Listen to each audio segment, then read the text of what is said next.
Olá, eu sou Natália Cuminali, estou aqui no Global Fórum com Pedro Batista, ele é diretor executivo da Prevent Senior. Seja bem-vindo. Obrigado, Natália. A Prevent resolveu pegar um público que a maioria dos planos de saúde foge. Por quê? Tudo você tem que ter uma essência, tudo você tem que ter uma metodologia muito clássica para executar. O público idoso, há 22 anos atrás, ele já era subnegado pelo sistema. O Eduardo e o Fernando, que são os dois irmãos fundadores da empresa, dentro dessa visão muito nítida, resolveram focar no público acima de 50 anos, justamente porque ninguém mais queria. Tem planos que chegam a chamar os pacientes acima de 50 anos de carteira podre. Então, a gente precisava, antes de mais nada, mostrar que não era a carteira que era podre, e sim a metodologia utilizada e os processos que esses planos executam, que são ultrapassados e não regem mais a saúde como ela deve ser feita daqui para frente. Pedro, me explica uma coisa. De fato, quando a pessoa envelhece, ela consome mais do sistema, né? Ou seja, acaba sendo mais caro. Como fechar essa conta, então? Ela consome mais e ela consome mais ainda se ela não for atendida. Basicamente, o que precisa ser feito é uma otimização da atenção ao paciente. Na Prevent Senior, a gente trabalha com uma metodologia de tutoria. A tutoria é justamente o paciente que tem o seu médico e ele é tratado como paciente. Então, ele não fica literalmente sendo jogado de um lado para o outro para médicos que literalmente não entendem algum protocolo, de algum guideline e precisa passar para outro que ele acha que seria o resolutor e ele não é quem vai literalmente tratar aquele paciente e encaminha para um terceiro. Então, toda a base de treinamento médico, toda a base de conceituação, toda a base de filosofia do médico guardião do paciente, tá? Foi uma estrutura que foi totalmente remodelada e trazida para mais próxima do paciente, que é o centro do sistema. Tá. Antes da gente começar, você estava me contando que existe um sistema na Prevent que é deixar o médico totalmente focado no paciente. Ele não recebe visita da indústria. Como que isso funciona? Exato. O que é nítido é que ao longo dos anos, todos os tratamentos eles tinham viés comercial.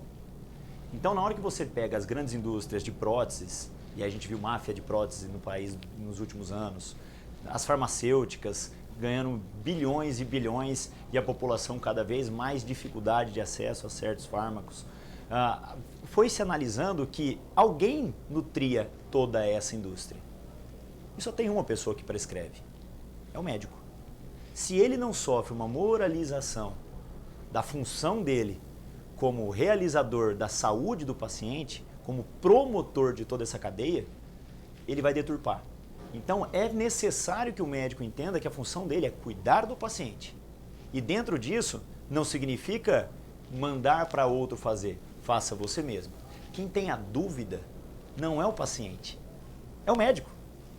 E como médico, ele tem muito mais fácil acesso a outro médico do que aquele paciente. Então, se você desenvolve uma cadeia bem estruturada, com telemedicina, com situações de tutoria, para aquele médico conseguir acesso imediato a um especialista mais adequado, ele resolve o problema do paciente na hora. E vocês tiveram dificuldade, enfrentaram alguma resistência? Porque é uma mudança cultural, né? Hoje a gente tem uma rede que ela é toda verticalizada. Tá? São 9 hospitais, a gente chega a 15 hospitais em 2020. Se somar todos os hospitais hoje, com centros de diagnóstico ambulatório, é uma rede com mais de 50 unidades. Por que hoje, se você me perguntar, tem 50 unidades? Justamente porque o mercado, lá atrás, ele não quis aceitar o modelo que a gente precisava trabalhar para atender esse paciente. Então, como existiam os nichos hospitalares, os nichos ambulatoriais, os nichos de diagnóstico, foi preciso que a gente fizesse por próprias mãos, mostrar a eficiência e hoje, nessa expansão que a gente passa a fazer a partir do Rio de Janeiro e posteriormente Brasília, a facilidade porque a gente tem hoje o know-how. O desenvolvimento e a velocidade de terapêutica mostrou que ela traz eficiência econômica e isso chamou a atenção de muita gente. Então hoje eu não tenho tanta resistência. Algumas negociações são mais difíceis, mas a resistência que tinha lá atrás a ponto de você precisar criar um sistema de atendimento é muito menor. Tá. E prevenção está no radar? É só o radar. A prevenção, na verdade, eu gosto de desmistificar um pouco essa questão de prevenção. A gente utiliza hoje o termo de prevenção como linha de cuidado. Tá? E por que eu falo linha de cuidado? Porque eu e você, a gente já precisa entrar em uma linha de cuidado baseada em todo o nosso histórico familiar. Pô, o que é prevenir?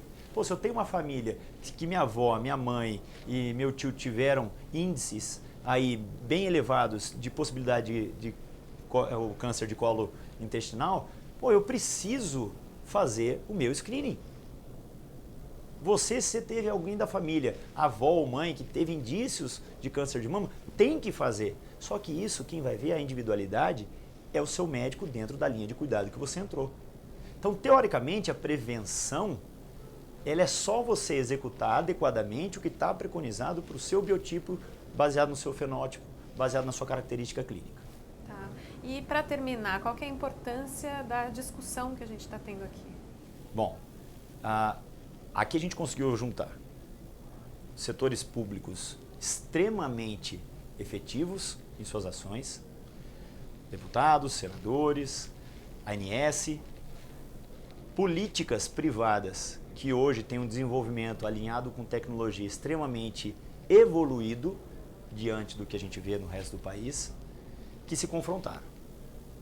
Na hora que esse confronto ele gera a ânsia por todo mundo correr para o mesmo lado e literalmente geram parcerias que podem evoluir no sistema, o fórum ele cumpriu literalmente a sua missão, que era trazer todo esse escopo para dentro de uma única sala, maximizar as ideias, deixar a cabeça de todo mundo cada vez mais estimulada para a gente resolver tudo que a gente precisa resolver, dentro das boas práticas. Pedro, obrigada. Eu que agradeço.